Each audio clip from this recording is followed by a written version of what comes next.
మాట్లాడుకుంటే ఈ విగ్రహం వచ్చేసి కంప్లీట్గా 12.5 ఫీట్ ఉందన్నమాట. ఈ విగ్రహం కిరీటంకి గోల్డ్ కలర్ ఇచ్చారు. అంటే మనకు న్యాచురల్ గోల్డ్ కలర్ ఉంటుంది కదా, ఎప్పుడు మనం చిన్నప్పటి నుంచి చాలా విగ్రహాలకు చూస్తుంటాం.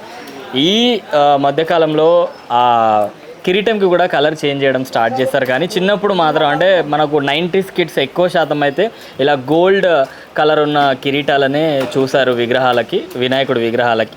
సో అదే అండ్ ఇప్పుడైతే ఇక్కడ పైన చూసుకున్నట్లయితే ఇక్కడ శివుడిని కూడా యాడ్ చేయడం జరిగింది పైన.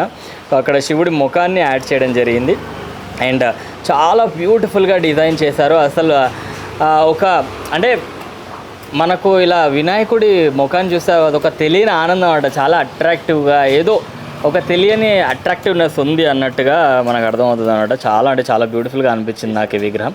అండ్ ఇక్కడ మూషికుడిని చిన్నగా యాడ్ చేయడం జరిగింది వినాయకుడి కాలు దగ్గర.